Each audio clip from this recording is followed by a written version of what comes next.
Nosotras encontramos en la palabra, específicamente en Tito 2, que se nos hace un llamado a enseñar a otras mujeres. La palabra nos dice que enseñemos a amar a sus hijos, que le enseñemos a amar a sus maridos, que le enseñemos aquello que es bueno.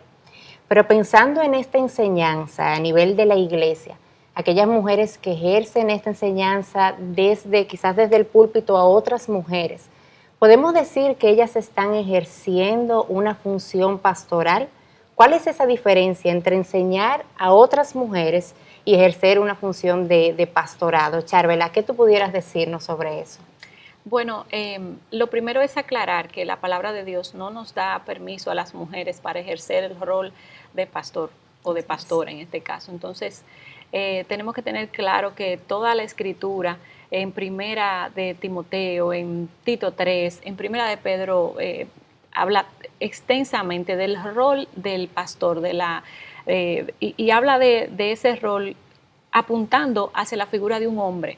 Entonces, queda súper claro en las escrituras que el rol del pastorado o la función de pastor no compete a la mujer, está limitado exclusivamente para un hombre.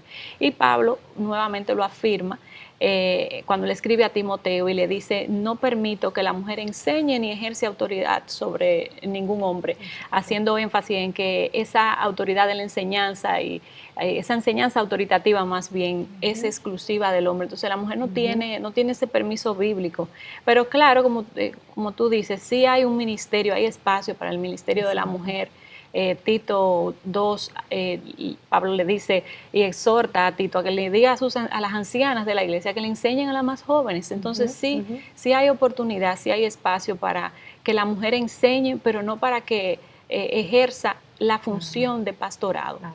Esa autoridad recae sobre el hombre. Sí, y sobre todo fíjate que mucha gente piensa que en una mujer ser pastora se limita a predicar desde el púlpito, pero también la Biblia nos lleva a saber que no solamente es eso, sino que tampoco es bíblico que una mujer pastoree a hombres, inclusive, por ejemplo, un tipo de discipulado, de prédicas, de charlas, aún fuera del púlpito. No es bíblico realmente. Ahí hay una gran equivocación. No estamos llamadas a ejercer esa autoridad sobre los hombres. Exactamente. Pero eso es hablando de la enseñanza de mujeres a nivel de la iglesia. Pero ¿qué puede hacer una mujer que no es parte del ministerio de mujeres, que no está enseñando directamente en su congregación a otras mujeres para cumplir este llamado? ¿Cuáles son las formas en las que estas mujeres pueden llenar ese llamado de la palabra de Dios, Viola? Mira, hay muchísimas maneras y yo te podría dar ejemplos de mí misma. Por ejemplo, yo tengo en el ministerio de la IBI más o menos 8 o 10 años, pero antes yo ejercía no ministerialmente, sino fuera del ministerio, discipulaba muchas mujeres, porque yo siempre he entendido que si formamos un cuerpo y hemos sido entrenadas y enseñadas por el Señor, no debemos quedarnos con aquello que recibimos. Sí. Entonces yo siempre he tratado de dar lo que el Señor a mí me ha dado. Y yo, por ejemplo, hacía muchos discipulados en mi casa. Actualmente inclusive tengo un discipulado en la noche en mi casa con mujeres de mi residencial. Entonces hay un gran campo en la iglesia en el que tú puedes enseñar y transmitir, dirigir, inclusive con tu propio ejemplo, ayudar a otras que vienen detrás, que son más jóvenes, que necesitan orientación, aun cuando tú no pertenezcas al ministerio propiamente dicho. O sea, que hay mucho campo. Lo que tenemos que tener en mente, que nosotros formamos todas un solo cuerpo. Cristo es la cabeza y nosotros somos el cuerpo de Cristo. Y si somos cuerpo de Cristo, nosotros tenemos que ser representantes. En la medida en que el Señor nos da, nosotros debemos dar. Eso yo considero que es muy importante. También muy importante. Pudiéramos agregar que la mujer es importante que la mujer enseñe a otras mujeres. Claro. Porque fíjate, hay enseñanzas, y yo creo que usted lo ha podido ver en esos discipulados donde usted está, donde la mujer recibe esa enseñanza mejor si viene de una mujer. Porque ella lo ha vivido, porque lo ha visto en su vida. Siente que hay más empatía en lo que se está transmitiendo. Y hay cosas que la mujer puede informar mejor a esa otra mujer que si sí. lo haría un hombre. Entonces, Sí. es imprescindible que una mujer se involucre, además de que la palabra de Dios nos manda a todas a predicar de la palabra, a hablarle a otras. Entonces, una de las formas es sentarnos con ella, discipularla, como usted hace con esa Sí. mujer en la casa, y enseñarle lo que Dios ha mandado. Y qué mejor forma que de mujer a mujer, Sí, en caso de que sean exactamente. grupos pequeños y demás. Y a nuestro alrededor siempre vamos a tener otras mujeres a las que podemos enseñar, a las que podemos dar aquello que hemos recibido.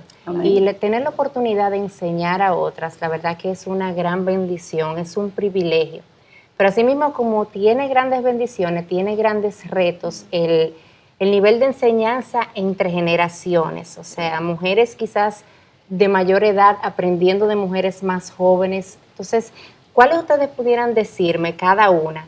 Viola, tú pudieras comenzar a decirme cuáles son esas bendiciones y esos retos de esa enseñanza a otras mujeres en diferentes generaciones. Sí, mira, una de las grandes bendiciones que yo he podido percibir es cuando tú estás discipulando a una mujer que, por ejemplo, tiene un hogar destruido o que tiene una familia diseminada, destruida, y tú logras a través de la enseñanza de la palabra llevar a esa persona a entender el propósito de Dios para su vida. Y tú ves que esas vidas son cambiadas, que ese matrimonio se reconstruye, que esa familia se restaura. Eso es una de las grandes bendiciones que yo he podido ver en mi vida.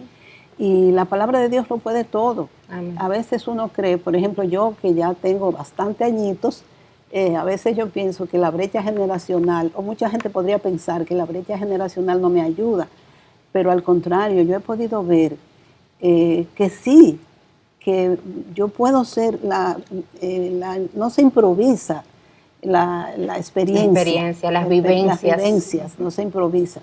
Entonces mis vivencias, lo que el Señor ha hecho en mí, yo lo puedo transmitir y otra puede, como me han dicho en ocasiones, pero si Dios pudo hacerlo en ti, Dios puede hacerlo en mí. Exacto. Entonces, esa es una gran bendición que yo he visto. Sí. Yo coincido con Viola. Yo uso la frase de que para mí es un privilegio servir y enseñar Claro. a mujeres, porque es como sentarte en primera fila de ese espectáculo, vamos a decir, y ver de primera mano cómo el Espíritu Santo transforma esa vida, Claro. cómo la persona que llega tal vez a tu vida con muchas disfunciones, comienza, producto de entender y abrazar su diseño, comienza a ser funcional. Y poder ver eso, poder ver cómo esa mujer organiza sus prioridades, cómo ahora organiza sus relaciones, como usted decía, para mí eso es un privilegio. Y el que está enseñando, ver los frutos a primera mano. Entonces, Sí. ver el cambio, porque tú puedes toparte con una persona, sabías que esa persona era disfuncional, y luego toparte, mira, está bien, pero tú ver el proceso día a de día, transformación. de transformación, cómo el Señor va dando la convicción, cómo el Señor va cambiando el corazón de piedra por uno de carne, eso Amén. es maravilloso. Así es. Sí. Y yo creo que es importante que nosotras recordemos que no podemos dar de aquello que no tenemos. Exactamente. Si nosotras no estamos llenas de la palabra, si nosotras de manera personal no nos alimentamos con la fuente de toda sabiduría, nosotras vamos a estar dando sabiduría humana, vamos a estar hablando de nuestra propia sabiduría, y al final lo que nosotras queremos y lo que tiene el poder de transformar es la palabra de Dios, no nosotras. Sí. En nosotras no hay poder, pero su palabra es poderosa para cambiar, para transformar vidas. Entonces necesitamos llenarnos de su palabra para poder dar a otras de aquello que Él nos ha dado primero.